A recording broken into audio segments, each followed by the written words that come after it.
Olá, bem-vindo a esta pré-aula da IBD, Assembleia de Deus Canoas Norte. Você é muito bem-vindo e nós estamos alegres, felizes por poder estar aqui junto com você, partilhando mais um pouquinho, aprendendo mais um pouquinho com Cristo. Hoje a nossa lição vai tratar de um assunto como todos os outros, quando diz respeito às escrituras, muito importante para a nossa vida, que é expressando palavras honestas. E nesse domingo, referente à lição de número 6 do segundo trimestre de 2022, nós estamos comemorando o Dia das Mães. E eu quero deixar aqui um forte abraço a essas mulheres valorosas, essas mulheres fortes, valentes, que o Senhor nos presenteou, nos privilegiou com essa dádiva tão linda de ser mãe. A palavra do Senhor nos diz, no livro de Gênesis, que quando, com a queda, quando o homem e a mulher pecaram, Deus falou para Eva que com dores nós teríamos filho, a mulher teria filhos. E hoje, irmãs, a medicina já atenuou muito a dor do parto. Tem mulheres que fazem cesárea, não precisa sentir dor para ganhar bebê. Mas aquilo que Deus falou, de fato nós vivemos isso, porque a dor da alma de uma mãe, depois que nós nos tornamos mãe, nunca mais é a mesma coisa. Quando são pequenos é a preocupação, quando crescem um pouquinho e é para o resto da vida a dor da alma, o sentimento que uma mãe tem pelos seus filhos, o desejo de vê-los crescendo, de vê-los prosperar, de vê-los com saúde, tantos sentimentos. Mas glórias a Deus, que Deus tem dado graça a essas mulheres, viu? Deus abençoe sua vida. Eu desejo que os seus filhos sejam prósperos, que a sua vida seja uma bênção, que o Senhor te dê muita saúde, muita graça, para que você possa ver a tua posteridade sendo abençoada pelo Senhor, viu, mamãe? A todas as mamães que nos ouvem, um grande abraço, viu? Que o Senhor abençoe você, te encha de sabedoria, que é o que nós precisamos para criar os nossos filhos, educar os nossos filhos e nos fortalecer no Senhor. Amém? Deus abençoe você, mamãe. E fique aí conosco, partilhando aí, pega para você aquilo que o Senhor tem para ti. E vamos então abrir, se você tem sua lição, sua revista, abra comigo. Lição de número 6. E o nosso texto áureo diz assim, as palavras de Jesus: seja, porém, o vosso falar, sim, sim, não, não. Se passar disso, olha o que Jesus diz, é de procedência maligna. Isso nós encontramos em Mateus, capítulo de número 5 e o versículo de número 37. A verdade prática, fazer um juramento ou uma promessa é algo muito sério. Por isso, o cristão, ele deve cuidar para não prometer ou votar aquilo que não vai ter condições de cumprir. Mateus, capítulo de número 5 e o versículo 33 ao 37, eu quero ter o prazer de ler com você. Você pode acompanhar isso na Bíblia, na sua revista, que diz assim, as palavras do nosso Senhor Jesus Cristo. Outro sim ouviste, que foi dito aos antigos, não perjurarás, mas cumprirás os teus juramentos ao Senhor. Eu, porém, vos digo que de maneira nenhuma jureis nem pelo céu, porque é o trono de Deus, nem pela terra, porque é o escabelo de seus pés, nem por Jerusalém, porque é a cidade do grande rei. Nem jurarás pela tua cabeça, porque não podes tornar um cabelo branco ou preto. Seja, porém, o vosso falar, sim, sim, não, não, porque o que passa disso é procedência maligna. Olha que interessante.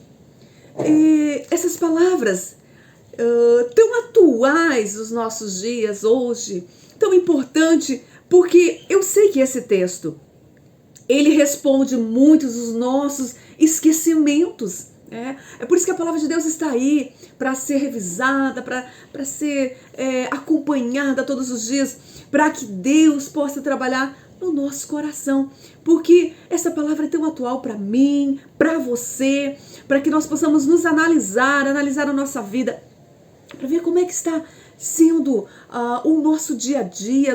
Nós precisamos fazer certas perguntas para nós mesmos, né? Como eu estou explicando a minha vida, as minhas ações, as minhas atitudes, quais estão sendo as minhas narrativas, como eu construo as minhas histórias, as minhas narrativas para explicar as minhas ações, as minhas atitudes. Será que as nossas narrativas estão sendo coerentes com o propósito de Deus para a nossa vida?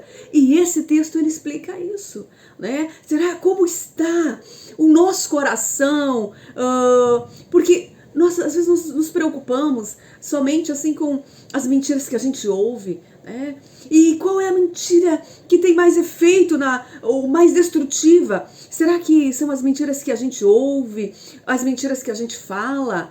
Ou é aquelas mentiras que a gente abraça e que nós passamos a conviver com elas, fazer parte do nosso dia a dia, da nossa vida, e que vão destruindo a nossa vida, que vão minando a nossa comunhão com Deus, vai trazendo uma morte, se não física, mas uma morte subjetiva. E esse texto está explicando isso. Jesus, quando ele olha para os fariseus, ele vê ali um grupo de pessoas que estão vivendo algo, estão falando algo que não vive, né? E quando Jesus ele aborda esse texto, Jesus não está abolindo a lei do juramento e dizendo que o juramento que é pecado. Tem muita gente, pelo fato de levar o pé da letra, por não compreender esse texto, eles começam a pensar assim que não podem jurar, não pode ter juramento. Quando chega diante de um tribunal, não, eu não posso jurar. Não é isso que Jesus está falando. Jesus não está abolido, ainda que algumas leis foram abolidas por causa do sacrifício de Jesus. Jesus deixa bem claro que ele veio cumprir a lei. E Jesus não está falando de maneira nenhuma que o juramento é pecado, que é errado jurar, até porque nós convivemos com isso e nós, ao longo da nossa caminhada, nós precisamos fazer certos juramentos, né? Quem se formou na faculdade aí sabe disso, né?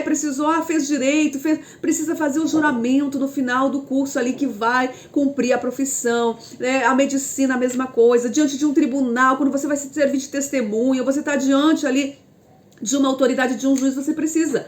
Outra coisa, quando a gente casa, quando você casou, você precisou, aquele sim que você estava dizendo no altar, você estava fazendo um juramento. Quando você estava diante do juiz, diante do pastor, foi um juramento que você fez, um voto, uma promessa de que você faria tudo aquilo que você estava dizendo. Então, ao longo da nossa caminhada aqui, nós vamos fazer vários juramentos. Por exemplo, quando eu me batizei muito jovem ainda. E eu tinha um desejo muito grande de me batizar e fui na Assembleia de Deus, lá do interior, aqui no Rio Grande do Sul mesmo. E o pastor chegou no meu pai e o meu pai precisou fazer essa promessa, esse voto, esse juramento que ele iria me criar nos caminhos do Senhor, que ele iria me ensinar nos caminhos do Senhor. Então, quando os nossos filhos são ainda jovens e vão descer as águas, nós precisamos também nos comprometer com esta palavra. Quando você se batizou, desceu as águas, você fez essa promessa a Deus, que você seria fiel, que você seguiria os caminhos do Senhor. São juramentos que a gente faz, são promessas, são votos de fidelidade. E Jesus não está dizendo que isso é errado. O que Jesus está querendo dizer é que a nossa palavra precisa ser sim, sim, não, não, ter verdade, ter honestidade. Por quê? Porque não adianta nós sairmos por aí jurando, olha, eu juro por isso, eu juro por aquilo, sendo que a gente não vai cumprir. E esses antigos que Jesus está dizendo, você vê que Jesus começa a dizer assim, outro sim, ouvi isso que foi dito aos antigos, não perjurará, mas cumprirá os teus juramentos ao Senhor. Por quê? Porque esses fariseus, eles estavam falando o seguinte, mais ou menos isso, ó. Se você jurar por Deus, você é obrigado a cumprir. Mas se você não jurou por Deus, se o nome de Deus não esteve envolvido no meio, então você não é obrigado a cumprir o seu juramento. Se você jurou pelo templo, ok, só você não pode jurar pelo ouro do templo. Então, se o nome de Deus estiver envolvido no meio do juramento, você é obrigado. Mas se você jurou pelo céu, pela terra, então você não precisa cumprir assim com tanta rigidez, porque você não envolveu o nome de Deus. E o que Jesus está dizendo é o seguinte, olha, se você jurar pela terra, a terra é o escabelo dos pés de Deus, ou seja, é aquele banquinho, sabe aquele banquinho que você coloca os seus pés em cima ali? É exatamente isso que Jesus está querendo dizer. A terra é o escabelo dos pés de Jesus, de Deus. Pelo que você pode jurar que Deus não esteja presente, que não faça parte do que é de Deus, né? Então é isso que ele está dizendo. Ó, nem por Jerusalém, porque é a cidade do grande rei.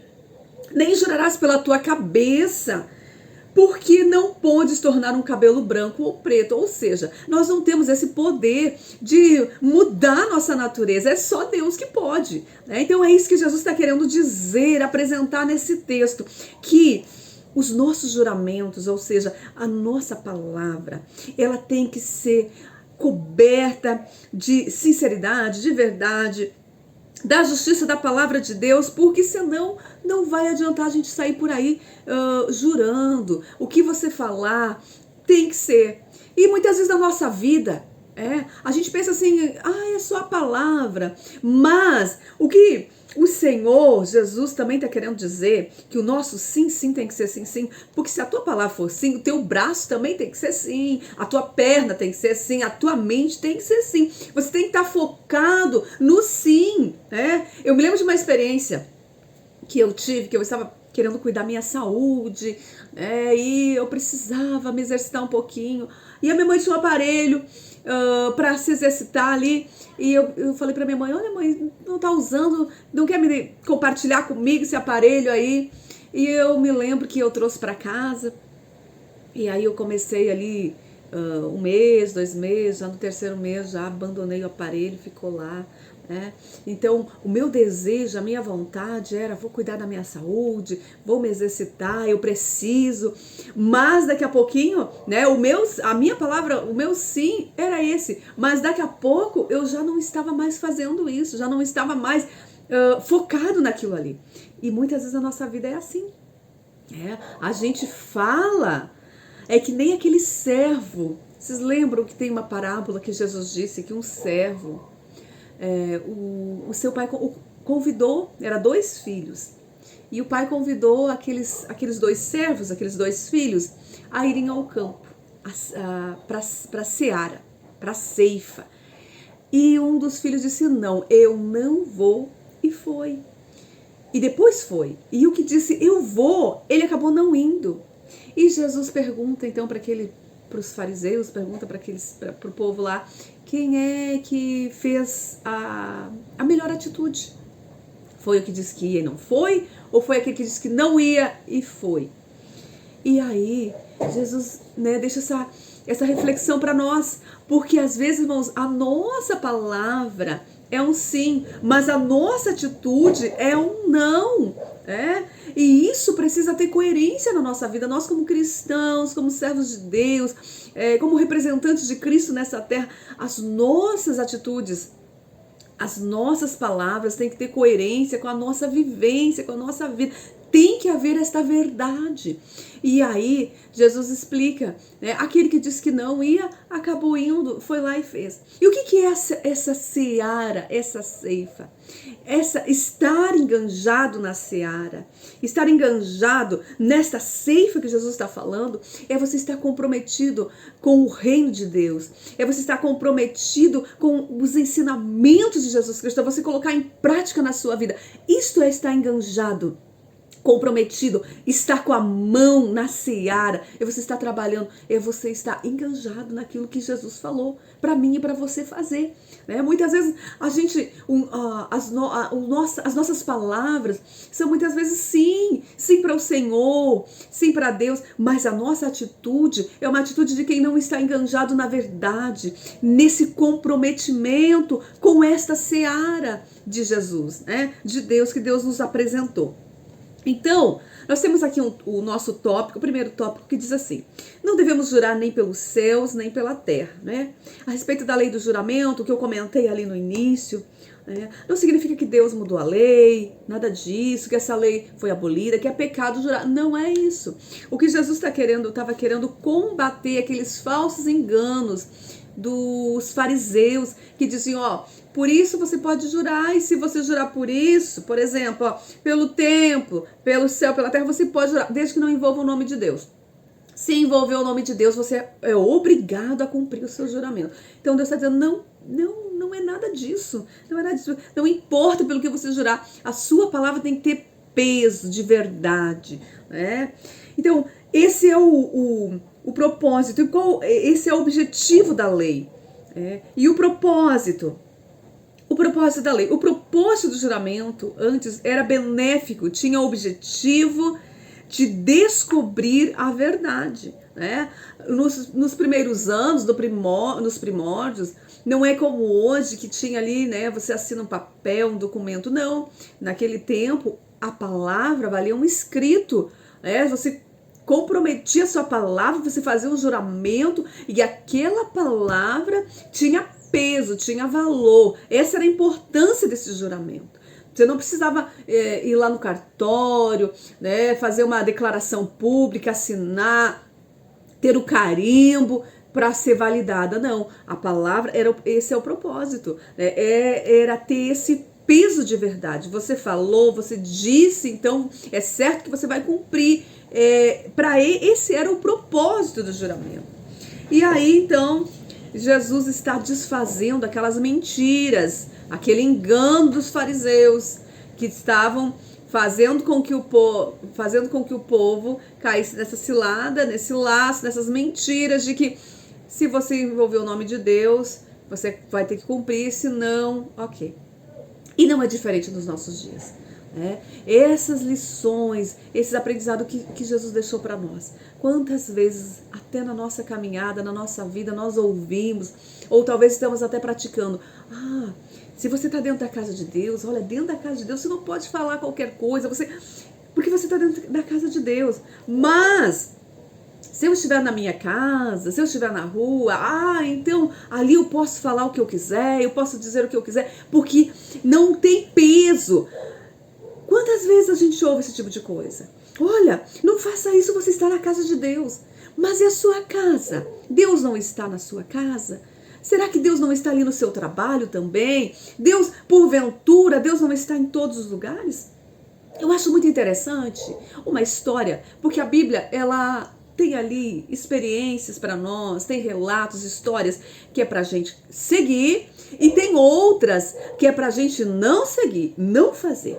E quero relembrar contigo, você vai lembrar da história de Geazi. Está relatado na palavra do Senhor, no livro de 2 Reis, no capítulo de número 5, versículo de número 20. Um episódio onde Eliseu, o homem de Deus, profeta de Deus, que ele tem uma personificação de Jesus. Quando Naamã, aquele leproso, chega para receber a cura, e Eliseu, a Bíblia diz que Eliseu nem dá muita importância para ele. Eliseu manda o seu moço dar o recado para aquele sírio, aquele homem que se achava importante, né? O chefe do exército, da guarda dos sírios, um capitão, né? Que se achava importante, chega lá e Eliseu diz para ele, manda ele se banhar lá no Rio Jordão, pior rio que tinha. E ele fica assim indignado, ele diz, mas lá na minha cidade não tem rios melhor, por que ele não me mandou tomar um banho, mergulhar 7 vezes lá? E aí tinha ali um cooperador, né? Alguém que estava junto ali com Naamã e disse, mas meu senhor, é alguém mais humilde, meu senhor, se ele mandasse você fazer algo mais difícil, você não faria? Não, faria. Então o que custa? Vamos lá. E a Bíblia diz que ele vai, então mergulha na 7ª vez, quando ele sai ali, a 7ª vez ele está curado, a sua pele está como uma de uma criança. E ele fica tão feliz que ele vai lá para o profeta Eliseu em uma maneira de agradecimento e traz muitas coisas ali de valor, muitas coisas importantes, traz aquelas capas caríssimas, roupas, presentes. E quando Naamã chega para Eliseu para entregar tudo aquilo, Eliseu não aceita, diz que ele não vai querer. E então Naamã parte, né, feliz, alegre, com Deus pelo milagre, até leva um pouquinho da terra ali de Israel para ele erguer lá um altar para ele adorar o Senhor pela gratidão. E a Bíblia vai nos dizer que Geazi, ele sai atrás, ele vai correndo atrás. E ele é tentado pelas aquelas riquezas, pelas aquelas coisas de valor, né, que Naamã tinha. E ele chega e diz assim: meu senhor, olha, é o seguinte, o meu senhor Eliseu mandou eu vir atrás de ti para ver se é possível você dar assim 2 capas e mais algumas coisas, porque tem 2 moços lá, 2 profetas, 2 ajudantes de profeta que estão precisando. E Naamã, com toda, né, já estava todo feliz, alegre e com toda a inocência, achando que de fato tinha sido Eliseu que pediu, ele diz então para Geazi: olha, Geazi, com certeza, pode pegar, pega o que você precisa, e já mandou mais 2 moços para ajudar. No meio do caminho ele despede os 2 moços de Naamã e leva para sua casa. E aí quando ele chega para Eliseu, Eliseu diz o seguinte para ele: onde você estava? Ele disse: olha, meu senhor, eu estava aqui por perto. E aí Naamã diz para ele, Eliseu diz para ele o seguinte: por acaso o meu espírito não estava com você quando você foi lá para Naamã e mentiu? Olha que interessante isso. Eu já falei para vocês que Eliseu é uma personificação de Jesus. E por acaso, quando nós andamos por aí, nas nossas vivências, nos nossos relacionamentos familiares, nos nossos relacionamentos com a igreja, com os irmãos, no trabalho, por acaso o Espírito de Deus não está conosco? Por acaso Deus não nos vê? Deus não nos conhece do lado do avesso? Será que pode haver alguma incoerência na nossa vida que Deus não conheça, que Deus não saiba, que Deus não esteja vendo? E a Bíblia vai nos relatar essa história. Geazi, ele foi motivado pela sua ganância, né? Ele foi tentado na sua ganância, no seu desejo de possuir uma coisa que não era dele. E eu fico pensando nessa situação, por acaso ele não poderia ter ido lá para Naamã e dito: meu senhor, eu quero, o senhor pode dar para mim? Olha, eu sou cooperador, eu sou ajudante de Elias, o senhor não pode dar para mim? Mas nesse caso, ele queria tirar vantagem da situação. Ele sabia que se ele fosse em nome de Eliseu, seria muito mais fácil ele conquistar uma coisa que ele não tinha o direito de conquistar, né? Que não foi dado esse direito a ele. Então eu fico pensando assim, quantas mentiras, quantos enganos, porque é assim na vida de uma pessoa. Quando ela começa a praticar o ato da mentira, ela mente aqui, aí ela tem que criar uma narrativa para explicar aquela mentira, e de repente a vida dela se torna uma vida de falsidade, porque ela está andando na falsidade, ela precisa de uma mentira, assim como Geazi. Ele mentiu para Naamã e precisou de uma outra mentira para explicar para Eliseu. E ele teve uma sentença. A Bíblia vai nos dizer que Eliseu disse para Geazi: Geazi, por causa desta mentira, porque você mentiu, porque você enganou, a lepra que estava em Naamã se apegará em ti e na sua descendência. Deus, ele também nos deixou muito claro, meus irmãos, isso. Muitas vezes nós pensamos que quando nós pecamos, mentimos, quando não há verdade em nós, quando nós andamos na falsidade, nós pensamos que só nós seremos afetados. Mas a Bíblia deixa claro que toda a nossa descendência, ela é afetada pelas nossas atitudes, pelo que nós estamos praticando hoje, pelo que nós estamos fazendo. E a palavra de Deus, ela nos diz assim, lá no livro de Deuteronômio: olha, eu deixo a bênção e a maldição, a vida e a morte. Escolhe, pois, hoje, Deus dá um conselho para mim e para você, escolhe, pois, hoje a vida, para que viva você e a sua descendência. Pense nisso, meu irmão. Lembra disso, que as tuas atitudes hoje, elas vão percutir não só na sua vida, mas toda a sua descendência será afetada.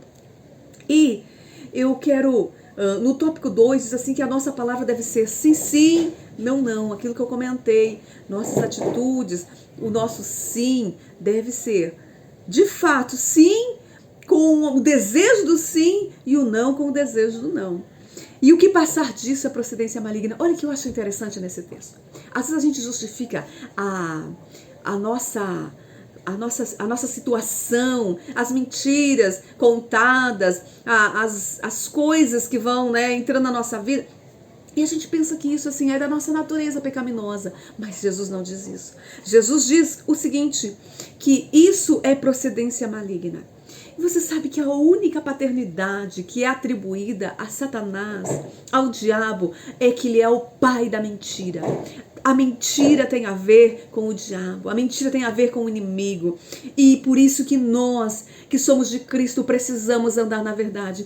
Porque a Bíblia nos diz que Jesus é o caminho, a verdade e a vida. Quando você vai fazer uma limpeza, você já teve uma experiência assim, de limpar um pátio lá, onde fica escuro, onde fica ali muita sujeira acumulada. De repente você tira aquilo tudo e debaixo tem aquele monte de barata, né? Não sai aquele monte de barata da escuridão e elas ficam tateando e procurando se esconder porque elas não gostam de claridade. Assim é quando nós temos contato com a verdade de Jesus Cristo.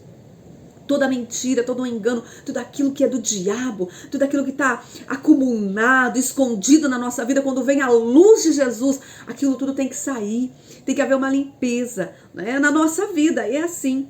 E eu quero concluir essa pré-aula falando de uma outra experiência que Jesus deixou para nós que nós não devemos praticar, que é a respeito de Ananias e Safira, que está no livro de Atos, no capítulo de número 5, versículo de número 1, uma palavra bem conhecida. E para resumir, para não ficar muito comprido a nossa pré-aula, eu só quero lembrar você que a igreja primitiva estava vivendo uma fase linda, maravilhosa da vida daquela igreja, o Espírito Santo atuando, havia temor nos corações, um ajudando o outro, não tinha necessidade naquela igreja.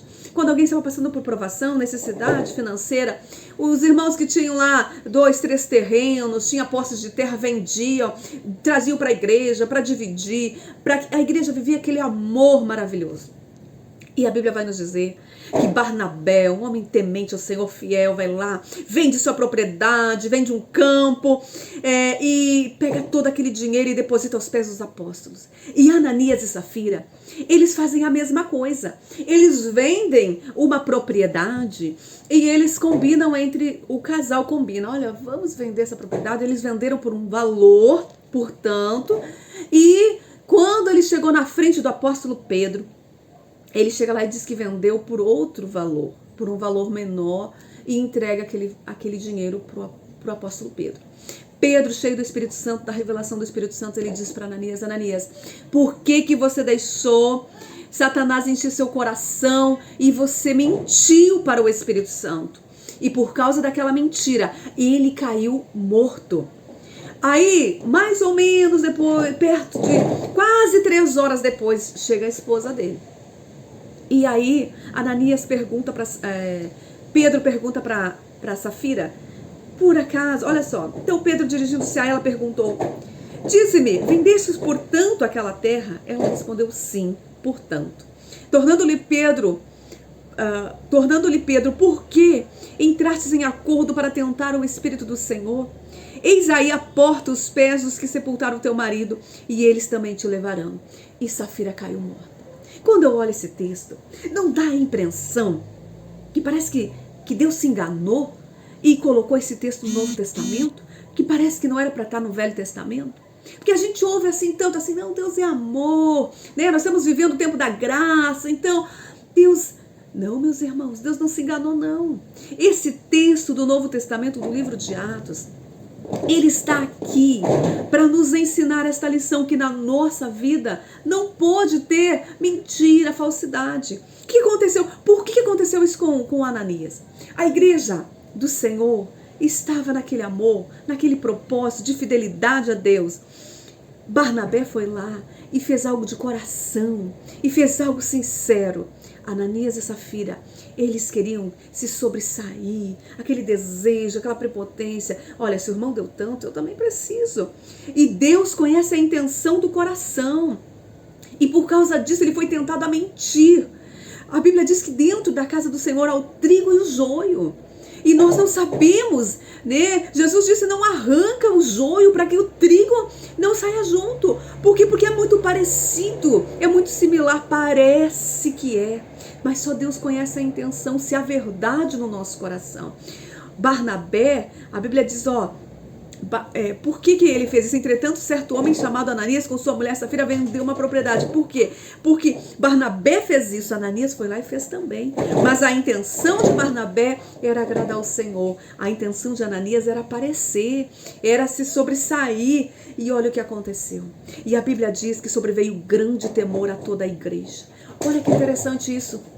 Esta palavra está aqui porque Deus quer que no nosso coração haja a mesma intenção que houve lá na igreja. O desejo de Deus é esse, que no nosso coração haja intenção, haja temor no nosso coração. E todos que ouvem essa palavra no nosso coração tem que ter esse temor e de nos apegarmos à verdade. E eu quero encerrar esta pré-aula dizendo a você, assim como Deus já ministrou no meu coração, que Deus venha ministrar no seu coração, que do nosso coração venha sair verdade, fidelidade ao Senhor. E eu quero concluir dizendo que o homem bom, Jesus disse que do homem bom, do seu tesouro ele tira boas coisas, do seu coração ele tira boas coisas. Você quer viver a verdade? Então enche o seu coração de verdade. Preocupe-se em tesourar coisas boas. Não se preocupe com a regra. Eu não posso mentir. Não se preocupe com isso. Preocupe-se em encher o seu coração de verdade. Seja uma pessoa verdadeira, uma pessoa confiável. Preencha o coração de coisas boas, da palavra do Senhor. Hoje nós temos essa facilidade. Você pode ter contato de ler. Você não consegue carregar a Bíblia? Baixe a Bíblia no seu celular. Leia. Mas eu tenho preguiça de ler. Olha que facilidade dos nossos dias. Você pode colocar um áudio, perder um sono, tá com insônia, não consegue dormir, coloca um fonezinho ali, coloca a palavra de Deus, começa a ouvir a palavra de Deus, encha-se de coisas boas, encha-se da verdade. A palavra de Deus é a verdade, Jesus é a verdade. E se você encher-se da verdade, não vai ter problema com a verdade. Quero deixar outra dica para você. Escolha viver de maneira que não precisa recorrer à mentira. Você não...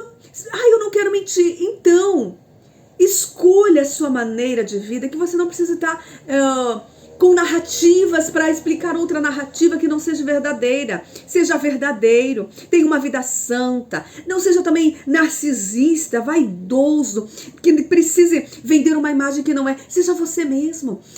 Use a simplicidade da sua vida para louvor e glória do Senhor.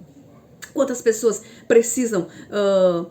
Se por falta dessa graça de Deus, dessa simplicidade, da humildade, precisam aparentar outras coisas que não são. E isso faz mal. Isso faz com que você caia em pecados, que você caia em tentações de aparentar uma coisa que você não é. Viva a verdade do Evangelho. E terceiro ponto, para encerrar aqui essa dica para você. Estude sobre o assunto que você vai falar. Seja humilde. Reconheça quando você não sabe tudo. Reconheça que você não sabe. Em Lucas 1, 13 e 4 tem uma palavra ali bem interessante de alguém que foi ler, que foi estudar, para que ele pudesse falar aquilo que de fato ele tivesse propriedade naquilo que ele ia falar, para não precisar usar de subterfúgios que não seja a verdade. Investigue, conheça o que você vai falar para não precisar mentir. Fale sempre a verdade. E outra, tenha em mente que você não é a verdade absoluta. No universo, tem gente que acha que está sempre certo. Quantas mentiras abrigadas no coração. Quantas mentiras a gente se abraça nelas. Reconheça, seja humilde diante de Deus e peça para o Senhor. Senhor, se porventura há uma mentira no meu coração que esteja escondida, traz a luz do Evangelho, a verdade, para que você seja cada vez mais verdadeiro na presença de Deus. Eu agradeço por essa oportunidade de poder falar aqui para você. Obrigado pela paciência de me ouvir e que o Espírito Santo ministre do seu coração. Um grande abraço. Deus abençoe você e que a nossa vida seja respaldada na verdade do Evangelho. Em nome de Jesus.